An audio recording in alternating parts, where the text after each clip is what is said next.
Episode 020. My name is Natasha Munasinghe. I studied law in Australia, and I now am the CEO of a company called Frank Group, which is a training organization. So we work with millennials, so 18 to 35-year-olds who need anything from employability skills to entrepreneurship skills to leadership skills to teamwork. So we have about 140 courses. They could be at university. They could be working with local government. They could be, young lawyers. But they all need tangible skills on top of their technical skills, right? So apart from being a really good lawyer, how do you work with people? How do you lead a team? How do you get people to follow your ideas? All those things, there are techniques you can do to learn how to be better at that. So we come and really share some of those techniques. Welcome to Innovator Diaries, a show where influencers and leaders from all walks of life share their story and experiences. You learn the strategies and action points that have helped them find success and get to where they are today. You'll hear their stories and valuable advice to help you on your own path. These messages may also help somebody you know, so please share. Natasha, thank you so much for coming. I think it's really, really good because you're dealing with a lot of students, and what you do is kind of bringing education and passing it over to the students in a different way. Yeah. Because it's very practical. Also because you bring students from different universities. Yeah. So I think people are going to learn a lot from your practical experience as well and from your story. I hope so, yeah. So if we can start perhaps with your childhood. I was born in Sri Lanka, and I lived there till I was about 7. I guess the most influential, I had a really happy childhood, but the most influential was probably my grandfather. So he taught me how to speak English, because English is my second language. He was a university lecturer, so in terms of kind of expanding my mind, really being super encouraging, I have the fondest memories with him. And from Sri Lanka, I then moved to the Fiji Islands, because we had a civil war in Sri Lanka, so it wasn't too safe to stay there. And then I stayed in the Fiji Islands for 10 years, and then I came to Australia when I was 19 to study at university by myself. So you came to Australia, and what did you study? I studied law, and then in Australia you got to do a double degree, so I did couple that up with arts.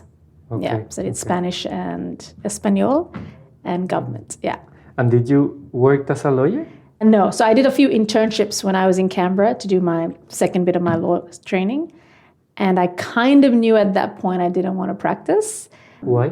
So my mother's a lawyer, my uncle's a very established lawyer, and they love law. Like there's this intense passion. And whatever that intense passion was, I kind of didn't have it. And I always liked business. So I just wanted to do my own thing. So that was always at the back of my mind. I had no business training. I didn't study business. But it's something I kind of thought if I had the opportunity and if I didn't want to live with regret, that would be what I jump into. So why did you study law? I think I was just influenced, frankly, by my mom and my uncle. Like they, and it's a good degree to have. Like, so one of the things I think is you don't ever regret that degree. It kind of really gives you a solid foundation of skills. And it's a great degree, whatever you want to do. It's very flexible that way. So it wasn't a loss for me studying it. Okay. Yeah. So you finished law, and then what happened? So I was an international student. So I became a solicitor, got my permanent residency. So my father was very happy then. And then at that point, once I got established in Australia, I could then figure out what I wanted to do because I had more freedom. I could live here. That was my first sort of priority. My first role was sort of in marketing in a medical research organization. And it so completely nothing to do with what I studied. And the only reason I took that role was that the people who interviewed me, these are 2 women, were giving me, I wanted them to be my mentors. I'm just like, I just have so much to learn about the world from you. And literally based on that, I took the job. So I stayed there for about a year and a half. And I learned everything from social media marketing. Very quickly, I had to learn it. So I created the first social media profiles for the organization, everything like that. And that's good because those things are very relevant now. But then the GFC hit and I needed to go traveling. So I left that job, put on a backpack and traveled to about India, couch surfed. Want to listen to the entire interview? Simply go to innovatordiaries.com/episode number. Or you can find this episode and hundreds of other great stories on Google Podcast, iTunes, Spotify, or whatever your favorite podcast player is. Please check me out on LinkedIn. Follow or connect with me as I'm very proactive on that social network. And finally, subscribe to this YouTube channel. You'll get all the new stories as soon as they're released. See you next time.